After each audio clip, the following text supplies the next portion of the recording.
The day it all began felt like any other. I came home from work, loosened my tie, and dropped my briefcase by the door. The smell of something faintly burned lingered in the air, and I guess she had been experimenting in the kitchen again. But the house was eerily quiet. No TV murmuring in the background, no distant clink of wine glasses, no sound of her feet gliding across the floor as she usually did in those soft slippers she always wore. I wandered into the living room and noticed her phone lying on the couch, screen glowing faintly, as if someone had just touched it. My first thought wasn't suspicion, it was habit. A reflexive glance toward the device that always seemed glued to her hand. But tonight, it wasn't clutched in her fingers like usual.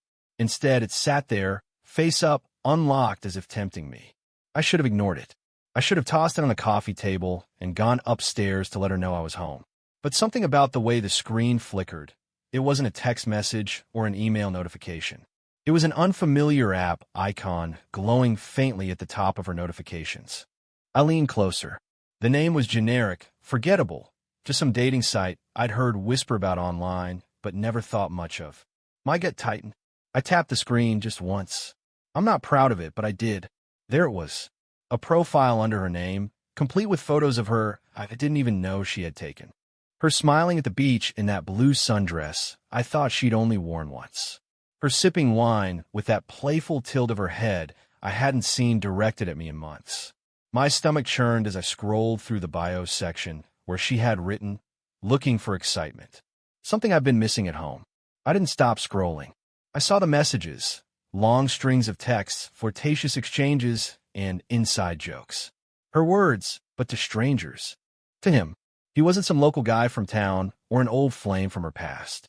He was just a username, a faceless presence who had apparently managed to pull her into his world through nothing but pixels on a screen. One message caught my eye, and the weight of it made my breath hitch. "Can't wait to see you again." Last time was unforgettable. Unforgettable. I stared at that word until it blurred. Then, before I could stop myself, I was scrolling through dates and times. It wasn't just once. There were multiple meetings scattered over the last few months. Hotel reservations, vague references to restaurants in neighboring towns. She had planned this down to the smallest detail. I gripped the phone so tightly that my knuckles turned white, but I didn't throw it. I just sat there, motionless, the rage creeping up slowly, coiling itself around me like a snake tightening its hold. How long had you been doing this while I worked late shifts and paid the bills? How blind had I been? The footsteps behind me made me freeze. Looking for something, her voice rang out, casual, as if this moment wasn't about to tear everything apart. I turned slowly, and there she was holding a towel in her hands, her hair slightly damp from a shower. Her face didn't change as she saw what I was holding, but I noticed the way her fingers gripped the towel tighter. I didn't answer her question. I couldn't trust what would come out of my mouth. Instead, I just stood there, watching her realize that the facade she had built was crumbling in real time. For a moment, we just stared at each other. The air between us felt dense, suffocating, as if the walls themselves were pressing inward. Her eyes darted to the phone in my hand, and I saw it, fear. Not the kind that comes from getting caught, but the kind that comes from realizing there's no way to talk your way out of it. I still didn't say anything. Maybe I was waiting for her to break the silence, to explain why I had just uncovered months of betrayal from the woman I had shared my life with for the past decade. But she didn't say a word. Instead, she stepped forward slowly, as if approaching a wild animal that might attack if provoked. "Give me that," she finally said, her voice low and controlled. She didn't lunge for the phone. She wasn't that stupid. I didn't move. I could feel the heat in my chest spreading, like a fuse burning its way to the inevitable explosion. The rage wasn't immediate. It was methodical, simmering beneath the surface. I wanted to scream, but I knew once I opened my mouth, I wouldn't be able to stop. "You don't want to do this now," she said, her tone shifting into something I didn't recognize. A mixture of pleading and defiance. "Just give me a second to explain." Explain? I almost laughed. What was there to explain?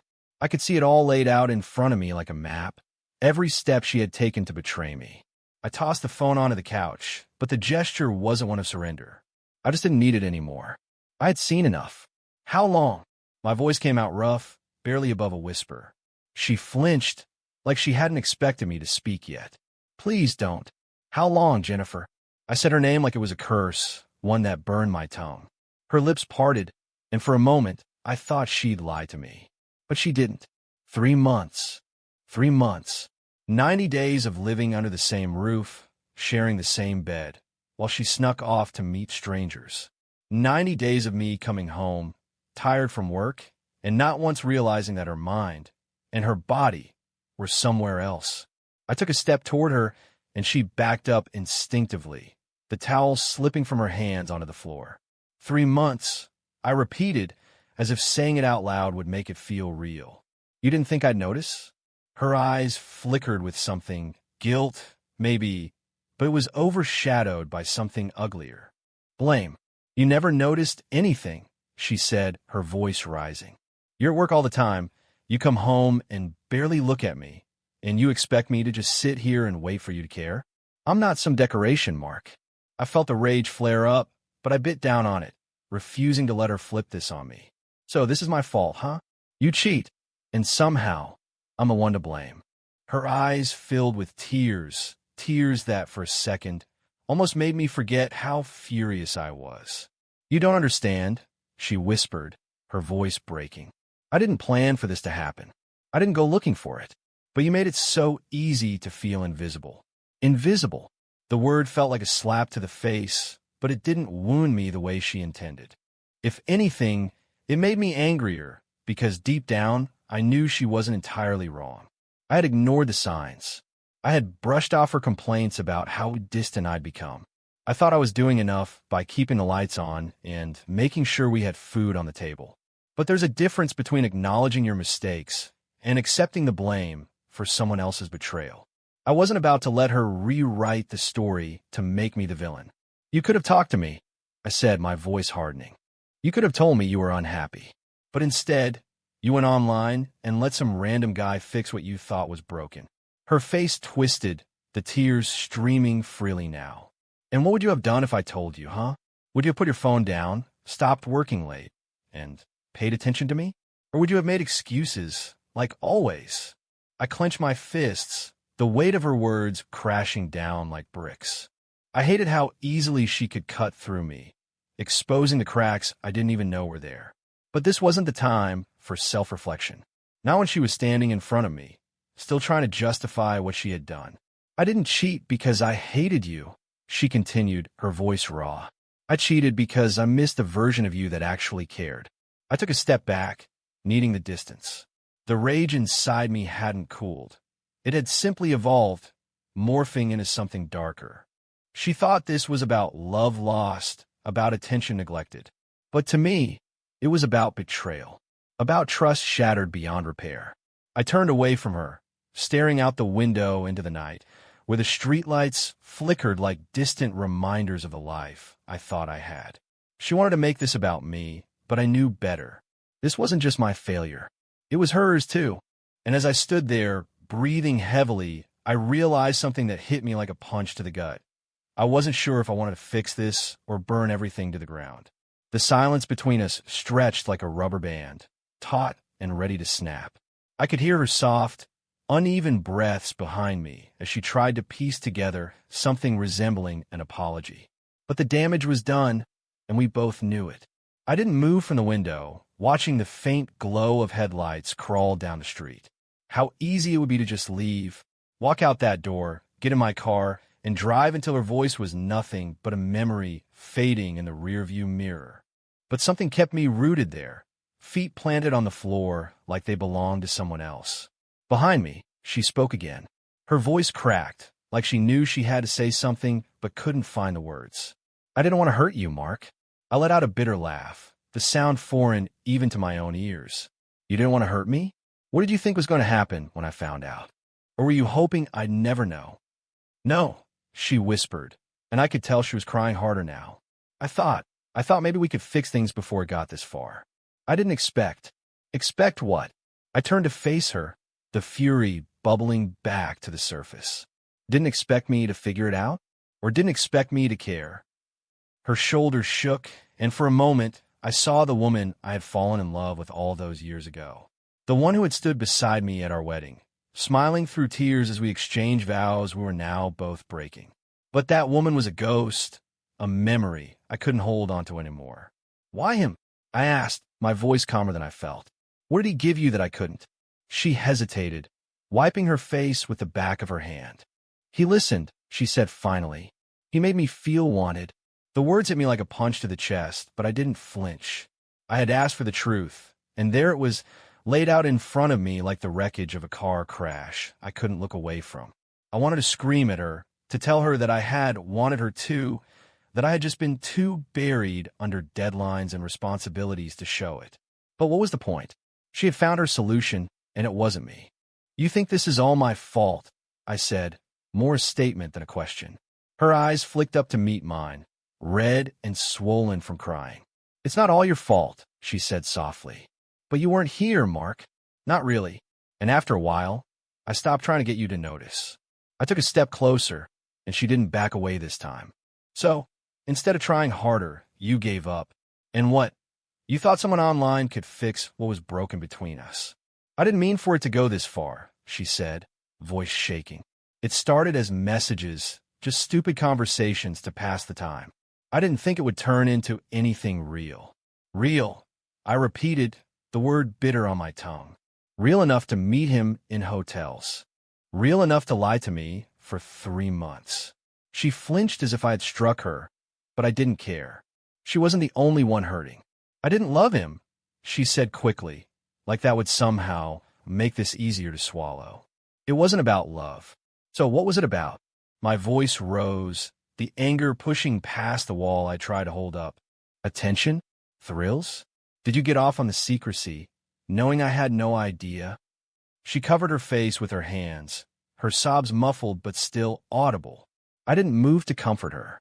I couldn't, not when the weight of her betrayal sat like a stone in my chest, crushing every ounce of sympathy I might have had. I'm sorry, she whispered through her hands. I'm so sorry. But sorry wasn't going to erase the messages I had read, the hotel reservation she had booked behind my back, or the nights I'd spent wondering if she was just tired when, in reality, she had been with him. I leaned against the wall, running a hand through my hair as I tried to catch my breath. I wanted to believe her, to believe that this wasn't about love or some deep emotional connection. But that didn't make it any better. If anything, it made it worse. Because if she had cheated just for the thrill of it, what did that say about the life we had built together? I should have been asking myself what to do next. Should I pack my bags? Should I throw hers out onto the lawn and tell her to leave? Should I burn every reminder of the life we shared and start fresh? But instead, all I could think about was how blind I had been. How I had come home, night after night, to a woman who had already left me in every way that mattered. You could have stopped, I said, my voice barely above a whisper. At any point, you could have stopped. But you didn't. She lowered her hands, tears streaming down her face. I know. I shook my head, the weight of it all crashing down. I wasn't just angry at her, I was angry at myself.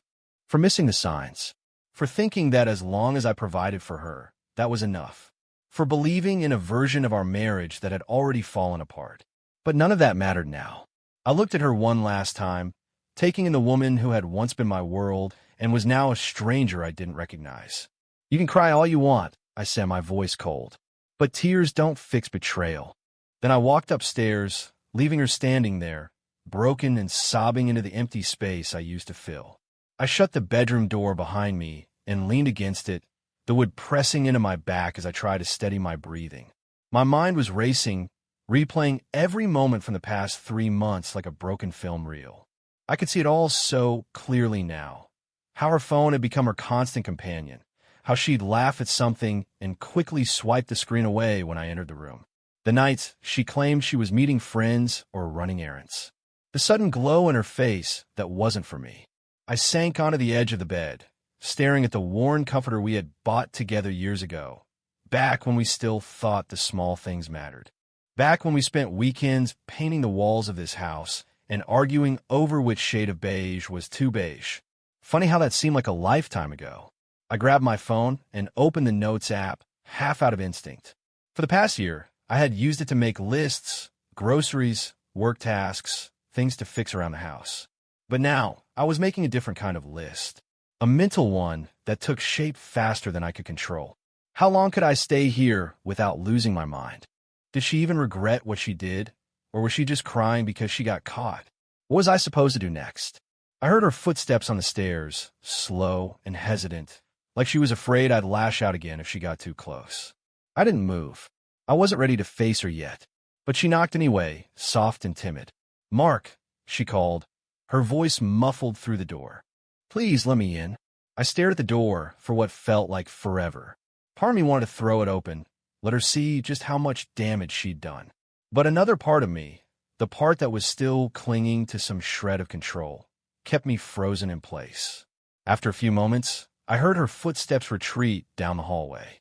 I exhaled, the tension in my chest easing just enough for me to think straight. I needed clarity, and I wasn't going to get it by sitting here drowning in my thoughts. I stood up, grabbed my keys off the nightstand, and headed downstairs. She was sitting on the couch, hugging her knees to her chest, still crying softly. She looked up when she heard me, eyes swollen and red. "Where are you going?" she asked, her voice barely audible. "Out," I said without stopping. She stood, panic flashing across her face. "Mark, please don't do this. Don't leave like this." I ignored her, yanking open the front door and stepping into the cool night air. The crisp breeze hit me like a splash of cold water, but it didn't clear my head the way I hoped it would. My footsteps were heavy as I walked down the driveway, past the car, and toward the quiet street that stretched endlessly in both directions. The neighborhood was silent, save for the rustling of leaves in the wind and the distant hum of a passing car. I walked aimlessly, my thoughts swirling like a storm I couldn't outrun. I wasn't stupid. I knew this wasn't just about her. She had said it herself. I had let the distance grow between us, and she had filled that gap with someone else. I hated her for it, but I hated myself just as much, maybe more. The sound of a dog barking pulled me out of my thoughts. I realized I had wandered farther than I intended, past rows of dark houses with neatly trimmed lawns. I stopped near a street lamp, the flickering light casting a dim glow over the pavement. I leaned against the pole, my breath visible in the chilly air. I thought about how easily this had all unraveled. One glance at her phone, and my world had split in two. How long had it been hanging by a thread without me noticing? And now that I knew, what was I supposed to do with the pieces? Divorce seemed like the obvious answer, but it wasn't that simple. There was history between us, tangled like roots beneath the surface. Uprooting that would mean ripping apart everything we had built, no matter how fragile it had become. I stayed there for what felt like hours, letting the cold seep into my skin. When I finally turned around and started walking back home, I didn't feel any closer to a decision. But I knew one thing for sure. I wasn't ready to let her off the hook just yet. When I reached the house, the lights were still on, casting a warm glow onto the lawn. I stood outside for a moment, watching her shadow move behind the curtains. She was pacing, probably waiting for me to come back so we could have the conversation I was dreading. I stepped inside, locking the door behind me. She was in the living room, arms wrapped around herself like she was trying to hold herself together. Her eyes widened when she saw me, relief washing over her face. "You came back," she whispered. I didn't respond. I walked past her, heading for the kitchen. I poured myself a glass of water, the sound of it filling the silence between us. When I turned around, she was standing in the doorway, watching me like I was a stranger she was afraid to approach. "I thought you weren't coming back," she said softly. I leaned against the counter, the cool glass pressing against my palm. "Don't make this about you," I said, my voice steadier than I felt.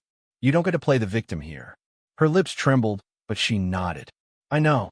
I set the glass down and crossed my arms, meeting her gaze head on. "Tomorrow, we're going to talk. And you're going to tell me everything. No lies, no excuses." She wiped her eyes, sniffing quietly. "Okay." I didn't say anything else. I turned and walked upstairs, leaving her alone again. Lying in bed that night, staring at the ceiling, I realized something that made my chest tighten. It wasn't just the betrayal that had broken me. It was the fact that, deep down, part of me wasn't sure if I could walk away. And that was the most dangerous thought of all. Morning arrived in pieces, slipping through the cracks of the blinds and casting pale streaks of light across the room. I hadn't slept. My body was exhausted, but my mind refused to shut down, playing every possible outcome on a loop. Each version ended with the same thought. I had lost something I could never get back. I dragged myself out of bed, threw on the nearest shirt, and headed downstairs. The smell of coffee hit me first, and then I saw her, sitting at the kitchen table, nursing a cup between her hands like it was her only lifeline. Her hair was a mess, eyes bloodshot and swollen. She had been crying all night. Good. She looked up as I entered, her face crumpling slightly, but she quickly wiped her eyes and straightened her posture. I made coffee, she said, her voice raspy from crying. I didn't bother responding. I poured myself a cup, the heat radiating through the ceramic as I took a slow sip. I needed something stronger than caffeine, but this would have to do. I sat across from her, the table between us feeling like a battlefield, and set the mug down. Talk, I said, cutting straight to the point. She flinched slightly, as if she expected me to ease into it. But I wasn't in the mood for pleasantries. I wanted answers. I wanted to know how the woman I had built a life with could tear it down so effortlessly. She took a deep breath, her fingers trembling as they gripped the mug tighter. It wasn't supposed to happen, she began, her voice barely a whisper. I wasn't looking for it. I swear. I said nothing. I wasn't interested in her rehearsed lines about how innocent it all started. I had heard enough of those last night. I leaned back in my chair, crossing my arms, and waited for her to continue.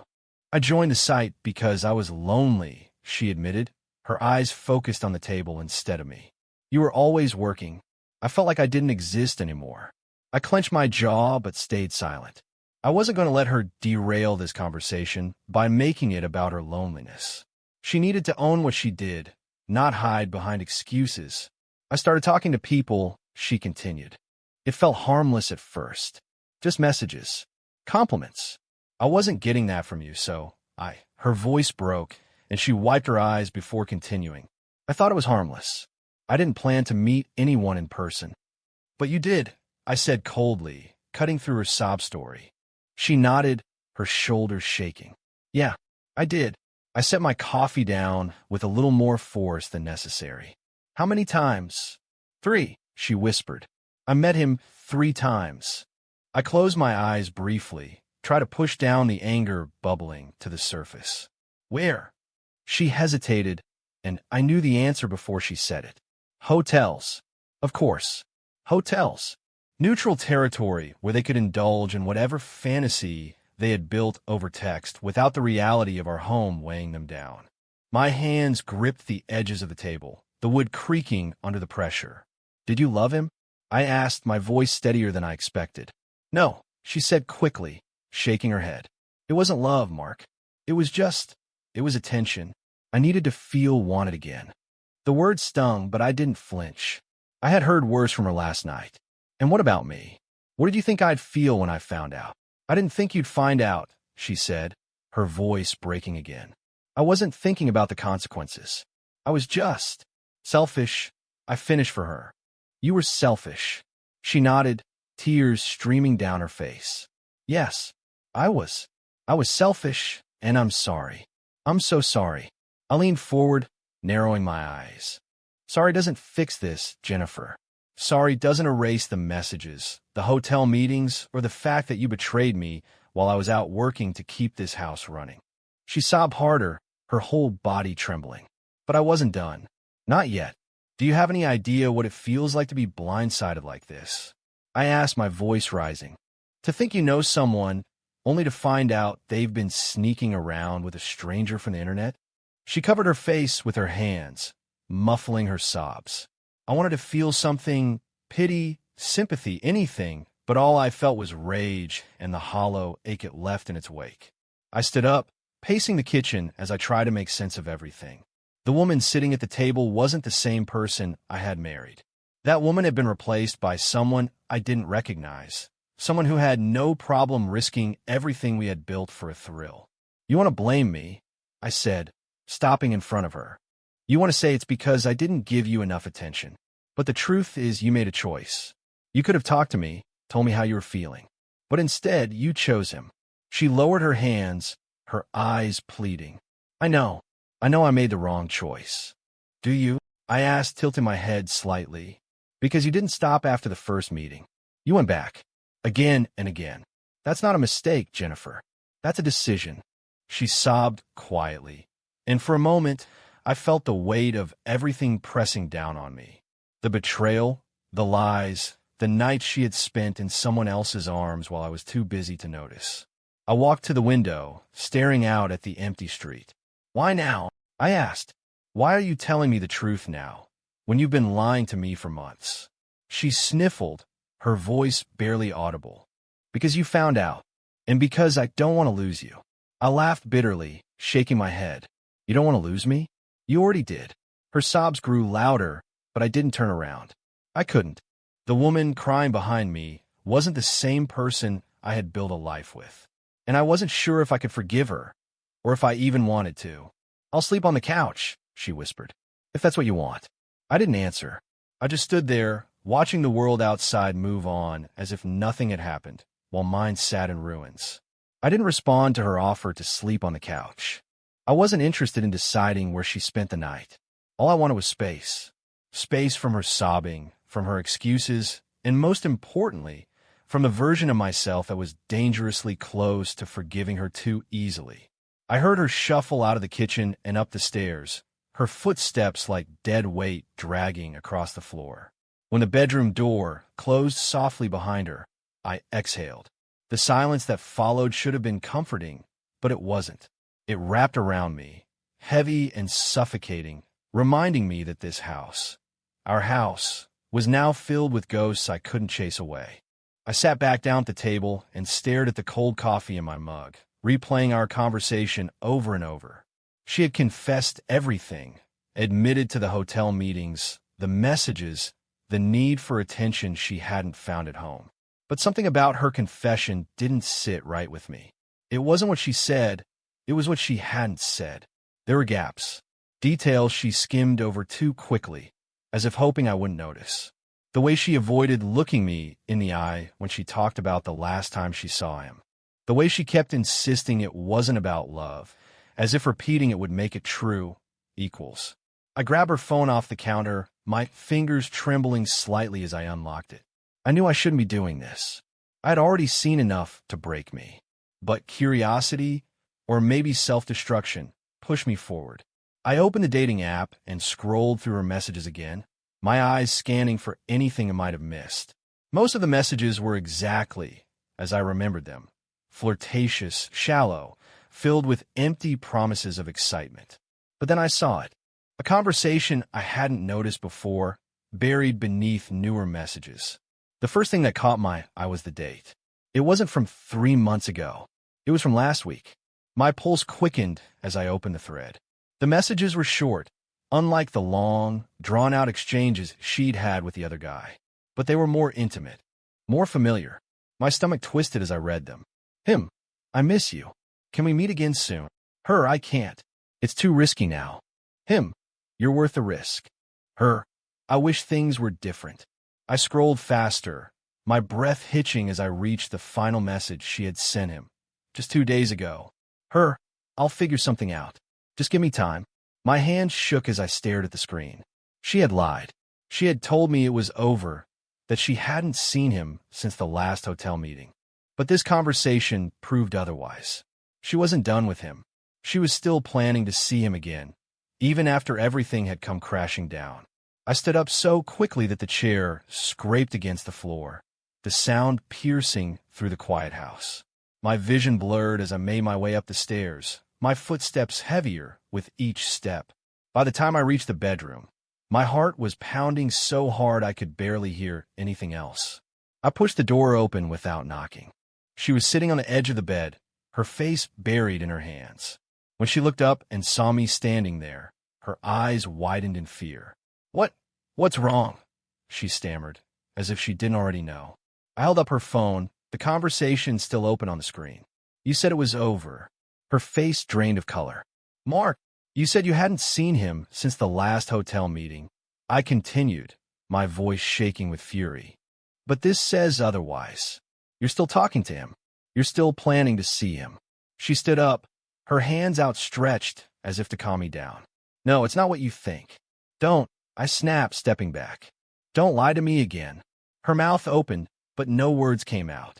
She knew she was cornered, and there was no escape this time. I told you everything last night, she said weakly. I didn't know how to tell you about this. I was scared. Scared of what? I demanded. That I'd finally see you for who you really are? She shook her head, tears streaming down her face. No, Mark. I was scared that you'd leave me. I laughed bitterly. You were planning on meeting him again, and you're worried about me leaving you? Do you even hear yourself right now? She collapsed onto the bed, sobbing uncontrollably. I don't want him, Mark. I don't. I just didn't know how to end it. You ended it when you got caught, I said coldly. Don't pretend this was some moral decision you made. You were going to keep lying to me until you figured out how to juggle both of us. She sobbed harder, clutching at the bed sheets like they could hold her together. But I wasn't interested in her tears anymore. They didn't mean anything. I turned toward the door, but she called after me, her voice desperate. Mark, please. Don't do this. Don't walk away. I stopped, my hand resting on the doorknob. Give me one good reason why I shouldn't, I said without turning around. Her sobs quieted for a moment, and then she whispered, Because I love you. I closed my eyes, the weight of her words crashing down on me like a wave. Love. That's what she was clinging to now, the one thing she thought could save her. But love wasn't enough to fix what she had broken. Without another word, I opened the door and walked out, her cries echoing behind me like a distant storm I had no intention of facing. I didn't go back to the kitchen. I didn't sit down to process everything. Instead, I grabbed my jacket from the coat rack, slipped on my shoes, and walked out the front door. The cold morning air hit me, but I welcomed it. I needed the sting. I needed something to ground me, to remind me that this wasn't a nightmare I could wake up from. It was real. The street was still quiet, the neighborhood slowly stirring to life. Someone across the street was pulling a trash can to the curb, unaware that my world was crumbling. I walked down the block, my footsteps heavy against the pavement. I didn't have a destination, but I didn't need one. I just needed to get away. The more I walked, the clearer things became. Her confession last night had been half the truth. She had cried and begged for forgiveness, but even then, she was hiding the fact that she had never really let him go. Every tear she shed had been a smokescreen, a way to keep me off balance while she figured out how to continue the double life she had built. And I had almost fallen for it. Almost. I stopped near the park, sitting down on an empty bench. My breath fogged the air as I stared at the playground, the swings swaying slightly in the wind. This place used to mean something to us. We had picnicked here, laughed here, dreamed about one day bringing our kids here. But now, it was just another reminder of a life we had planned and the reality we were living. I pulled out my phone and stared at the home screen for a moment before opening my contacts. Her name was right there at the top, as if mocking me. I scrolled past it and found a number I hadn't called in years, my brother's. The phone rang twice before he answered, his voice groggy. Mark? What's going on? I need a place to crash for a few days, I said, cutting straight to the point. There was a pause, and then, yeah, of course. Everything okay? No, irraplia honestly. But I'll explain when I get there. I hung up before he could ask more questions. I didn't have the energy to explain over the phone. I slipped the phone back into my pocket and sat there for a while, letting the cold air numb me. I had made my decision. There was no going back now. When I finally stood up, I felt lighter, not because the pain was gone, but because the weight of indecision had lifted. I walked back to the house with a sense of purpose, knowing exactly what needed to be done. When I stepped inside, the warmth of the house felt suffocating. The smell of coffee still lingered in the air, but it was stale now, like everything else in this place. She was sitting on the couch, staring blankly at the TV, which wasn't even turned on. When she heard the door close, she looked up, her eyes swollen and her cheeks stained with dried tears. You came back, she whispered. I ignored the hope in her voice. I wasn't here to give her a second chance. I'm leaving. I said, walking past her and heading upstairs. I could hear her footsteps behind me, frantic. Wait, what do you mean you're leaving? Mark, please don't do this. I opened the closet and grabbed a duffel bag, throwing in whatever clothes I could fit without caring if they matched. She stood in the doorway, tears streaming down her face again. Mark, we can fix this, she begged. We can go to therapy. I'll block his number. I'll do whatever it takes. I zipped up the bag and slung it over my shoulder. You don't get it, I said, finally meeting her gaze. This isn't about blocking a number or going to therapy. You lied to me, over and over again. And even when you got caught, you kept lying. Her sobs grew louder, but I didn't waver. I had given her enough chances last night, and she had wasted them. I don't know who you are anymore, I said, my voice steady. And honestly, I don't think I want to. She collapsed to the floor, her cries echoing through the room.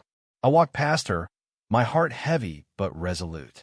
I didn't stop until I reached the front door, the cold air hitting me again as I stepped outside. I didn't look back. I couldn't. I tossed the duffel bag into the back seat of my car and slid into the driver's seat. As I pulled out of the driveway, I caught a glimpse of her through the window, still on the floor, still crying. For a brief moment, I felt the sting of guilt, but I pushed it aside. She had made her choice, and now I was making mine. The road stretched out ahead of me, and for the first time in months, it felt like I had control of my own life again. I didn't know what the future held, but I knew one thing. I wasn't going to let her betrayal define me. I had made my peace with the fact that the life we had built was over. And as I drove away, the weight on my chest began to lift, replaced by something I hadn't felt in a long time: freedom.